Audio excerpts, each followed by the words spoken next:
Hey y'all, what is going on? What is going on? It's your girl, Melba Pearson, Melba from Miami, and this is the final Mondays with Melba for 2021. Kind of doing this on the run again. I am still in Idaho. We'll probably be here through the holidays. So, it is what it is. You got to do what you got to do for your fam, right? So that's where we are at. So couple things we're going to dive into today. First off, happy Hanukkah for everyone who celebrates. So today is one of the holiest holidays on the Jewish calendar. So wishing all who celebrate an amazing holiday and a really just blessed time with family and friends. Also, I need to acknowledge the passing of Representative Carrie Meek. She was a powerhouse in Florida politics. She was a state senator as well as a state representative. She then became the first African American congressperson to serve the state of Florida since Reconstruction when she got elected in 1992. So that was a tremendous accomplishment. And she really was a trailblazer and, laid the foundations for so many others to follow. So rest in power. We're wishing her family comfort and strength in the time ahead, because I know, especially losing a loved one around the holidays, it just makes it so much tougher. But losing her was really a blow to our community, especially for the way that she advocated for Black and Brown people, especially Haitian refugees, as she really pushed a lot of that agenda forward to make sure that, people coming here of all colors who are fleeing war and strife are able to have the same opportunities and equal opportunities. So again, rest in peace, Representative Carrie Meek. All right, so diving into the big the big thing for today, which is of course the verdict that we saw in the trial of the three men accused of the murder of Ahmaud Arbery. The verdict came back guilty, and I think a lot of folks had questions because the jury makeup was much the same as that in the Rittenhouse trial, right? So folks are just kind of like, well, how come, verdict went one way for one case with the same jury makeup? It was only one person of color on the jury. So, folks got a lot of questions around that. So, the reality is, first of all, it's a different set of facts. I hate to say it, as much as we have the First Amendment and we're a country that, cares about free speech, there's just a lot of stigma attached to protest right now. So I think that was one huge aspect that played into that trial versus that of the McDaniel brothers and Roddy. So I think that was one, really important aspect to note. Secondly, I think there was just a lot of thought process around the fact that, listen, this could be any one of us, right? Just out for a jog. Especially I think it hit home as a result of the pandemic, how so many people, obviously, myself included, you couldn't go to the gym, or if you went to the gym, you'd have to wear a mask. And that was a lot, right? It's a lot on your respiratory system. So you may choose to exercise outside, and that's what many people were doing. So I think the facts really hit home for people. I think also the prosecution technique, there was an African-American female prosecutor who was part of the team, as well as, the more publicized lady that was on, I believe her name was Linda. I think here's the reality. I think that when it comes to discussions about race and racism, it's a lot easier for white folks to talk to other white folks about it. So I think deploying Linda, being the white member of the prosecution team to do the closing arguments, really pushed back on a lot of the ridiculous narrative that we saw from defense counsel during the course of the trial, including wanting to exclude Black pastors from the courtroom, and, the horrible things that we're seeing in closing arguments about his toenails. Like, since when do someone's toenails weigh into, what a verdict should be, right? It's just ridiculous. But it was all dog whistle. And basically what the prosecutor did was just say, listen, we all see it. We all see it. Here's the law to help you make it right. And she kind of really stayed away from the issue of race with regards to this crime, and just looked at it from the perspective of right and wrong, and the fact that, listen, don't write checks that your butt can't cash. That's really the bottom line, right? That's, you can't start a situation and then turn around and claim self-defense. You can, if you end up in something and then you're like, oh crap, and you make a very clear effort to disengage. So you basically drop your weapon to apologize, you go the other direction, then if somebody uses fatal or lethal force against you, that's not permissible. But if you start something with someone and they end up getting the better of you, that's no longer self-defense, right? So it was that common sense argument that was used that I think was really successful. So that's how you could have a jury, two juries, both predominantly white, come to such a different verdict. So I think that's just really important to note.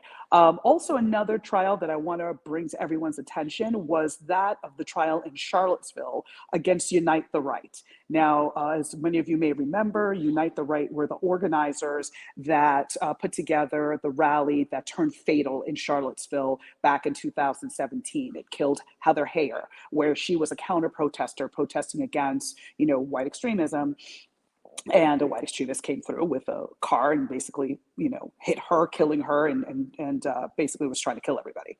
So what ended up happening was that a group of plaintiffs, or a group of people, decided to sue the organizers of the Unite the Right rally, saying, listen, if it wasn't for you telling people to come here and do violence, our loved one, Heather Heyer, would still be with us. Other people wouldn't have been injured.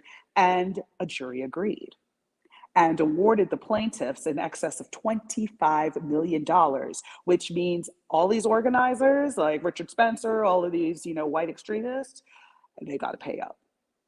They got to pay up. So this is not a new strategy. This was done to basically bankrupt the Klan. So a group of Black churches got together and sued the Klan for the horrible things that they were doing, and they were able to bankrupt the Klan that way. And so I see this as another way to effectively attack white extremism and make sure that they're held accountable for the horrors that they do. Now, the danger of this is that it can end up being symbolic. So you may say, okay, Joe Brown, you now owe, $20 million. But if Joe Brown doesn't have $20 million, there's not a whole lot you can really do, right? So this may end up being more symbolic. We're seeing a situation right now where of the Black church in Washington, D.C. sued the Proud Boys for coming and tearing down their Black Lives Matter flag and setting it on fire. The Proud Boys faced criminal charges for that.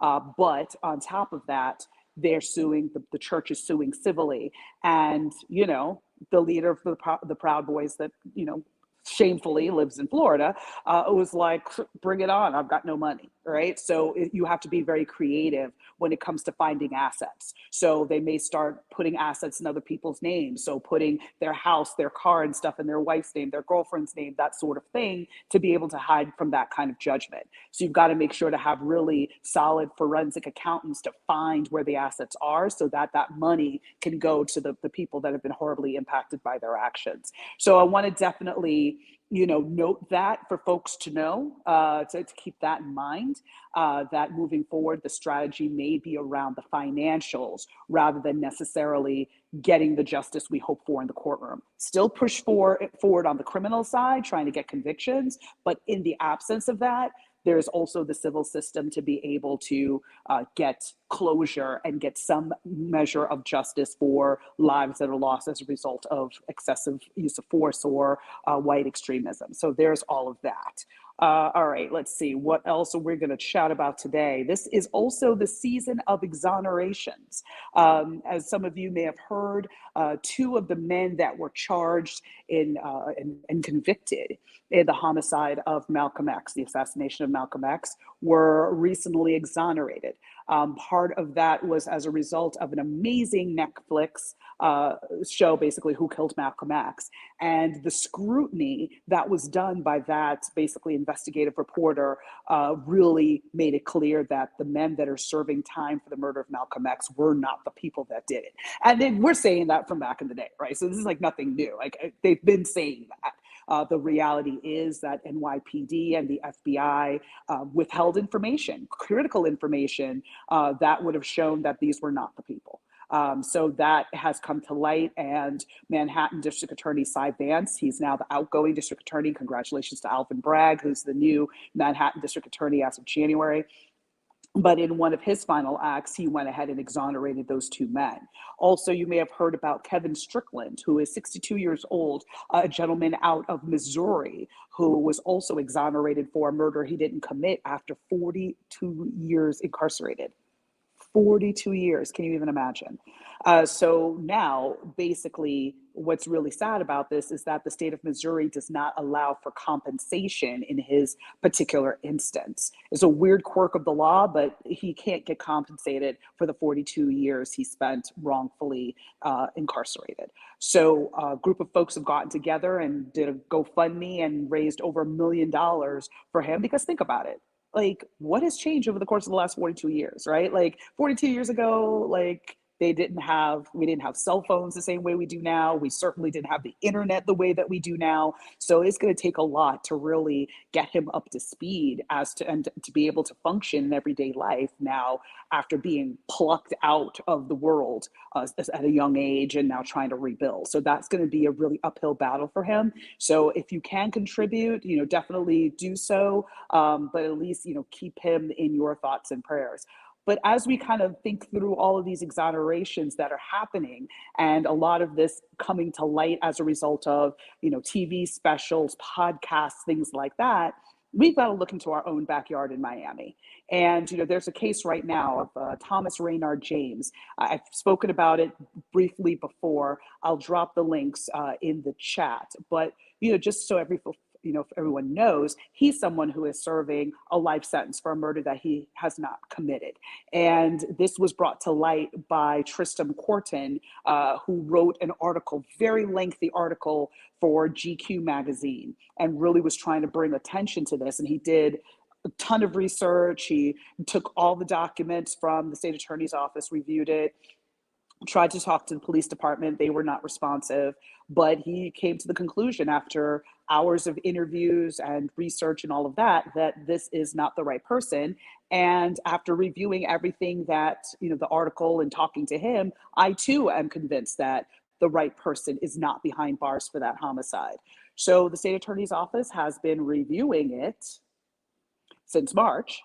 And now we're getting into the holidays and he's still behind bars. And so this is another Thanksgiving, another Christmas, another holiday season that he's going to be separated from his family for something he did not do, which is not justice. And, having been a former prosecutor and reviewed wrongful conviction claims, it doesn't take 7 months to do this. It doesn't take 8 months to do this. You can, get some folks in a room, 30 days, you can come up with a resolution and decide whether or not this is the right person. I mean, you're the state.